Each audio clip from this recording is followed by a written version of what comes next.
Siyalamukela balaleli kuhlelo lwethu buza iBhayibhili likuphendule okhuluma lani ngumfundisi uEsindlovu hamba labafundisi bamababili umfundisi uOB Mpofu lo CK Mpofu bafundisi bengelena abalaleli. Salibonani balaleli siyalamukela kusifundo sethu sayona liviki buza iBhayibhili likuphendule okhulumayo ngumfundisi uMpofu CK.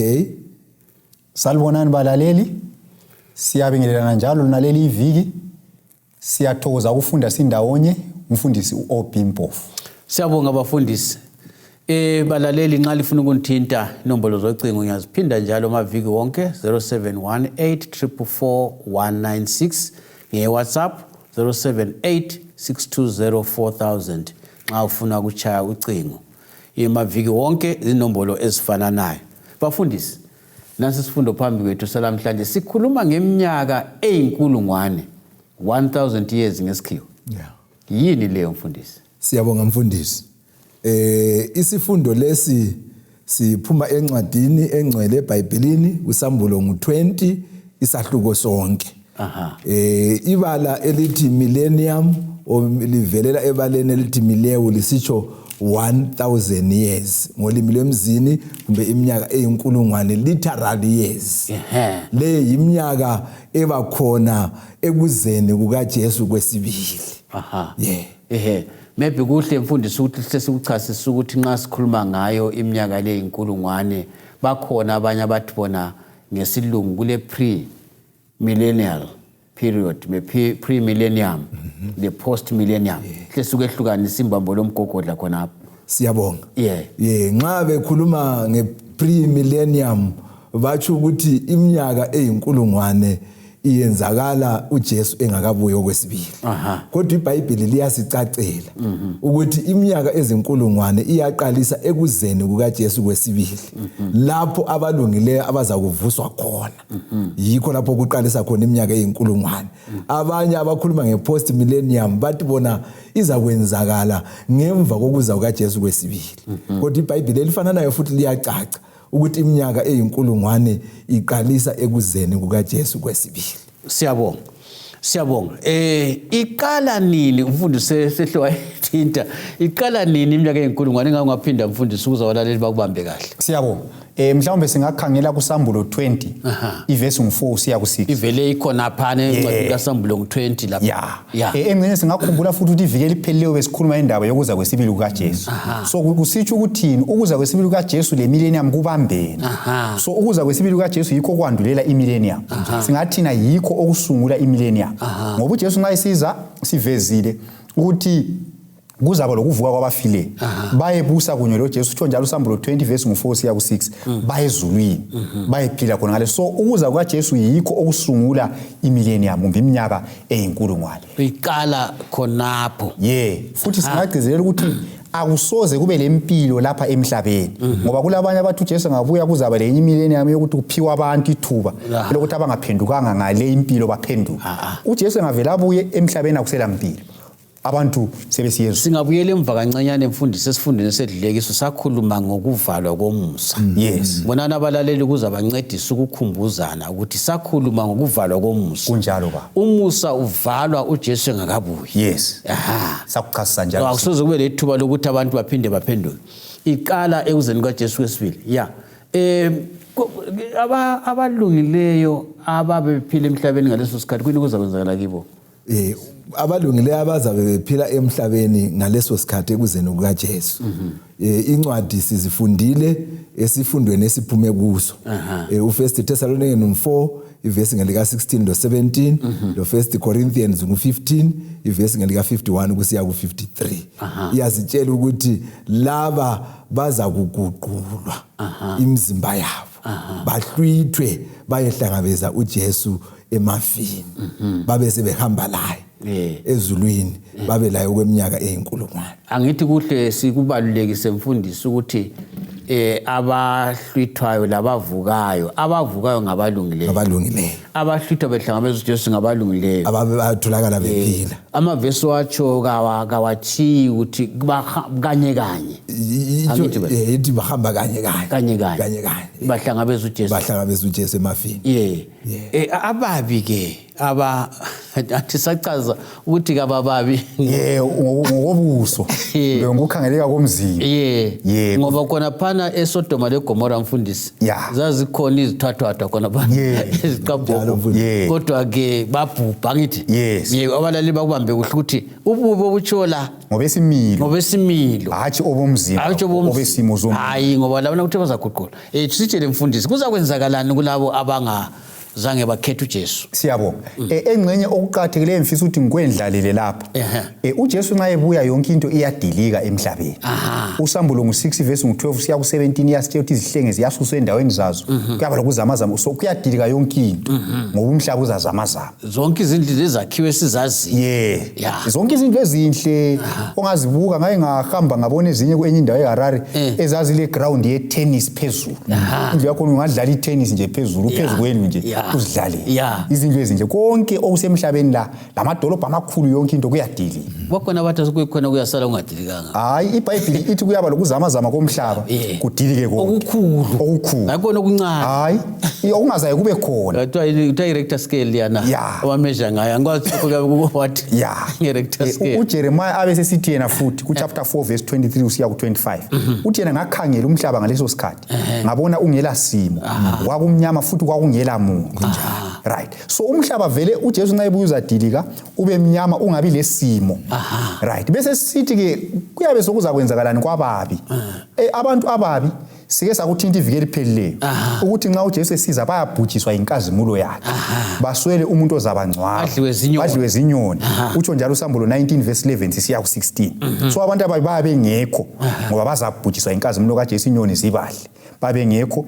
then uSathane kusambulo 20 ungakafiki mfundisi khonapho ngizama ucaba ukuthi kuyabe kunjani sibinqa kuthiwe ukungala muntu umhlaba uzabuyela esimweni sawo lesiyani sivezwa kuGenesis ukuthi umhlaba wawungela simo wawungela lutho kuphonga kuba mnyama nje iyona le ndaba futhi yasincedisa ukuzwisisa usambulo 20 iverse 1 kusiya ku3 ngoba ithi uSathane waphosela emgodini ongela mkhawulo umgodi ngumfanekiso wendawo emnyama so nxa uthi uSathane uyaphosela emgodini ongela mkhawulo akuthi uthi uyahlohlela phansi uyabe khona apha emhlabeni kodwa kumnyama kungasela muntu kuyabe ngela mpilo uSathane uyabe yedwa lezi ingilosi zakhe esethwele zonke izono zabantu emhlabeni esekhangelela ikusasa ngokwesaba ngoba uyabe kwazi ukuthi uzabhujiswa ekugcineni engela muntu futhi okwenze njani okuduhisa njengalokho akwenza kathesi so ababi sithi thina bayasala lapha vele abafileyo abavuswa abaphilayo bebabi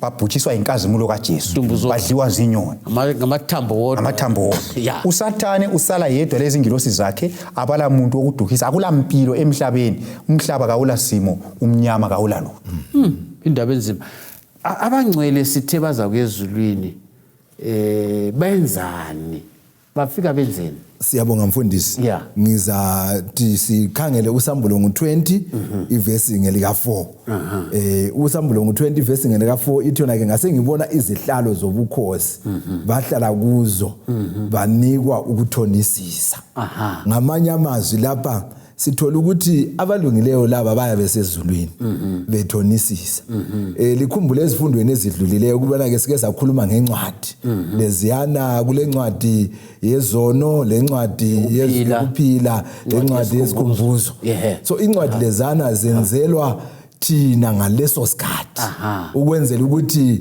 zibe yizo eziveza ukuthi umpofu uphila impilo enjani lapha emhlabeni so abangcwele bazabe becubungula bekhangelisisa konke khona lokho funa engxayi umzali wami kangimboni funa umntana wami kakho awubonike funa umkami kakho funa umngani wami kakho uyabona ke mfundisi lo munye umfundisi osebenza la efuna kakho konke kuzacaca ezincwadini zona eziyana 1000 years yes kuyini okunye kwaba kusenzakala mfundisi iminyaka eminingi kuzabe kusehlulelwa la ngezingilosi lapha ke sithi kuthola kwabaseKorinte bakuqala ngo6 ivesi ngelika 2 lo 3 sile mbuzo eminingi mfundisi esilayo ekuphileni kwethu eminye yakhona siyayibuza ngitsho la kubafundisi behlule kuyiphendula kodwa ke imibuzo eminyaka iza kuphendulwa khona njengokutsho kwengoma yabahlabeleli kulapho kuzabe kuphendulwa khona imfihlakalo zonke imibuzo yonke esingatholanga izimpendulo sizayithola ngaleso sikhathi enjengena le njengayiphi mfundisi njengokuyenza kube lula kwalalela ukuthi njengakuthi njengokhona ukuthi kwesisikhathi ulahlekelwe ngothandekayo wakho ukhuleke imthandazo engaphendulwanga anasithi ayiphendulwanga sithi kayiphendulwanga kodwa uNkulunkulu uyabe iphendulile ukuze sibone impendulo sizase siyibone khonapho ngeminyaka yenkulungwane uthi hawu ngangikhulekela ukuthi lo kaphile asile kodwa uNkulunkulu kavumanga ukuthi aphile asile ngenxa yalokho enxa yemfundiso ungacabanga lokuthi futhi ubone ixhegu elihlala likhuleka nsuku zonke Nkosi yami semphilile emhlabeni akumvumele ngilali kodwa liyaphila bese ubona umuntu omuthi oseselilube elincane uqunte usesengana afe emncane kunjalo imbuzo okhuluma ngayo imbuzo engikhuluma ngayo mfundisi ngabanza kuphendulwa khona nxa sekuphelele lokhu kuyini okuzakwenzakala siyabonga engcenye engingakungezelela khonapho ibuhle bukaNkulunkulu ukuthi uNkulunkulu asomahluleli oncindezelayo ngoba kumele sikunanzelele futhi ukuthi kuthiwa ngesikhiwa transparency akubangibheke uNkulunkulu kafuni ukuthi nxa esesindisile ezulwini sibe sibuthana lapha ngababili lapha ngibona ngakuhle umfundizwana but ngabe ukhona lapha but uNkulunkulu but ngabe hayi kakufuni uNkulunkulu ufune yonke into ibe njani ibe mgceke ukuze isono singaphindi sivuke futhi okwesibili abilo mvukela ngoba abantu bonke besuthisekile ngicabanga ukuthi kuqhathekile ungezela khona mfundisi kulezono esizenzayo ngesilungu bathi kule sins of commission esizenza sikwazi ngabongo kulama sins of omission esizenza ngokungananzeleli kwesinsikhathi silemlando kumele siyenze esingayenziyo so ke abanye bazabe bengekho ezulwini ngama sins of omission zonizana izono esizenzayo ngokungenza imlando umlimo asibheyona so konke kuzacaca ngeminyaka ezinkulungwane hayi siyabonga abafundisi kasiphendukeni siyabonga sibuye futhi emhlabeni omnyama lo sibuye emhlabeni omnyama lo usambulo 21 ivesi 1 usiya ku4 uJohane uthi ngabona izulu elitsha lomhlaba omutsha ibisithi ngabona idolobha umuzi ongcwele iJerusalem entsha usehla uvela ezulwini usiza emhlabeni njengomlobokazi ececele umyeni wakhe so iminyaka enkulungwane isiphelile iJerusalem entsha iyakwehliselwa phansi ilo uNkulunkulu labangcwele phakathi ngenye indlela mfundisi ucacisa ukuthi bazasuka beze la sihle sikucacisa ukuthi umhlaba wonalo uyiyoza kuba likhaya lethu laphakade usuguquliwe usuyenziwe waba mutsha lesigodlo sikaNkulunkulu sibe la sizaba khona yona le indaba futhi iyathathekisa ngoba uNkulunkulu kasozaye kwenza isigodlo sakhe kweminye imihlaba engawanga kodwa uyakwenza isigodlo sakhe kuwona lo umhlaba oyileyo haleluya so siqhatheke kakhulu uzasiqhathekisa kakhulu uJehova uqhathekile khona so umuzi ongcwele nxa usehliswa lapha uzathi usehliswa usiza uJesu uzamemeza labana ababi abafileyo labana bazavuswa ngoba labo kusamele bahlulelwe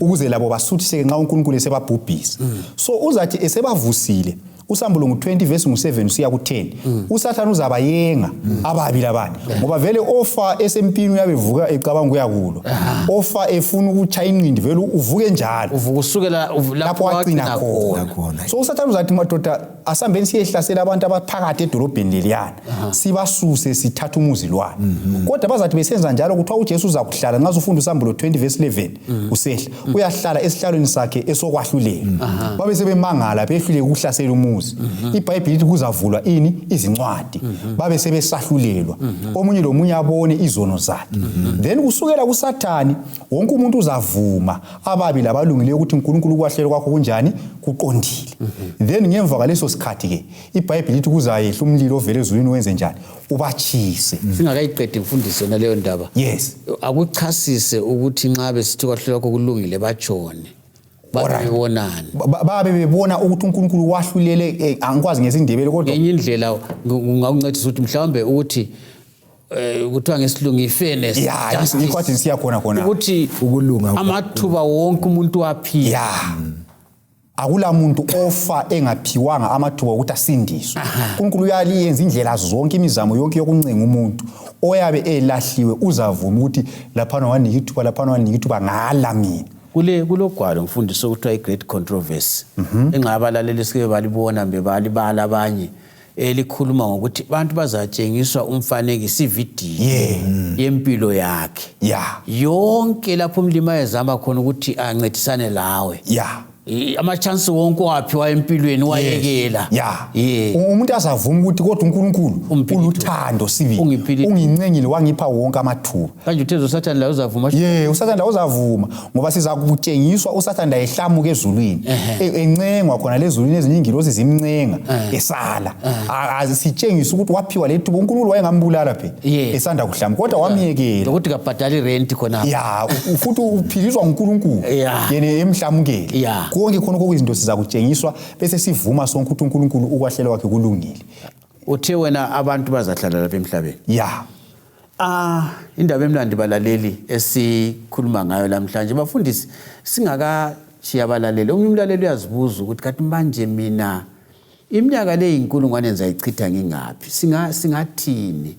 Singathini umlaleli obuza isitho njalo ethi iminyaka le inkulungwane mina ngizayichitha ngingaphi? Nxa uyakhathazeka singamncedisa njani umlaleli otsho njalo? Siyabonga mfundisi. Mina engingakutsho ukuthi okuqhakathekileyo ngeminyaka eyinkulungwane ukuthi icithe ulo Jesu usezulwini. Usambulo ngo-20 verse ngelika 6 ithi yona ke babusisiwe labo abalesabelo evukweni lwakuqala ngoba yilo luzathatha abantu lube sezulwini. Uvuko lwakuqala lolu yilo olwenza ukuthi abantu bayebona konke ukuthi ubani kungane engekho kungani engavukanga evukweni lwakuqala. Ungavuka ke ngihle ngikutsho lokho ukuthi kithi sonke esilapha ungazibona ukuthi nxa uvuka evukweni lwakho ungakabi kwazi ukuthi ngolwakuqala kumbe ngolesibili ubone kulamathuna avulekile eceleni kwakho yazi ukuthi abanye kudala bavuka sebevele ezulwini. Ungavuka futhi ubone umuzoyo ingcwele usedlu vele ezulwini uhlube kwazi ukuthi wena suvukele evukweni lwesibili okuluvuko lokulahlwa. Ngithanda indlela kubeke ngayo mfundisi ukuthi nxa ufuna ukuyaphila lo Jesu iminyaka eyinkulungwane phila la ekhathesi. Kunjalo. Phila la ekhathesi kuyona leminyaka oyiphiwe ngumlimi emhlabeni phila lo Jesu. Kakhulu. Hamba lo Jesu abe ngumngani wakho. Angazifundisi. Siyabonga. Singathini sesifuna ukuthi sifike singawugcizelela lowo mkhumbulo ngokuthi eBoreni bajayela ukuthi akula umuntu ongena ematchini engazange practice. Ukuze ungene ematchini kumele ungene ku practice. Ungabuya wena uthi uyakwazi ukudlala ungabuyi ku practice avela ungene. Uzaba lenkinga. So abazaphila lo Jesu ezulwini ngeminyaka eyinkulungwane ngabaphila layo nini khathesi. So khathesi ngasiphila lo Jesu siya practice kuyaphila laye ezulwini ngeminyaka enjani eyinkulungwane lokwedlula iminyaka eyinkulungwane iphakade lonke nasingakubeka ngaleyo ndlela. Njalo abalaleli ngibona uthando lukaNkulunkulu ukuthi uNkulunkulu sithandile ngoba kuthiwa siza kubusa kunye laye. uNkulunkulu siphakamisile. So uthando lukaNkulunkulu luyamangalisa. Ngibona ngathi lokho kumele kube intshukuntshu kithi njengazidalwa zikaNkulunkulu ukuthi sibe ngabangane lo Jesu ngoba siphakanyisiwe ukuthi sibe ngababusi kunye lo Jesu ngelinye ilanga sisekhaya ezulwini iphakade lonke. Amen. Siyabonga abafundisi balaleli nasi ingqobe izakithi sonke silaleleyo esiphilayo ukuthi uNkulunkulu usithandile uNkulunkulu usilungisele umuzi omangalisayo ngoba lusambulo ngo-21 abafundisi bakhulume ngaye lawe unxusa ukuthi ube khona kule ndawo. Nxa wena uyabe ungekho indawo yakho yabe ngelamuntu. Ngithanda ukulinxusa abalaleli ukuthi yiba ingxenye yalabo abaza kuhlala lo Jesu. uJesu uyakuthanda lathi siyakuthanda yikho lokho siletha lolu hlelo kithi sonke kasambenini ekhaya ezulwini. Inkosi sibusise, inkosi sigcine ngabanye libusise njengezimuli siqhubeke silalela nxa bekhona abafisa ukubana bathole ezinye izifundo. Inombolo zocingo ngizithilo ekuqaleni ngizaziphinda njalo u0718 444 196 0718 444 196 WhatsApp leyo. Nxa ufuna ukuthi ucingo 078 620 4000 078 620 4000. Inkosi belani, inkosi ligcine, inkosi libusise size sihlangane njalo kuviki elizayo. Siyabonga.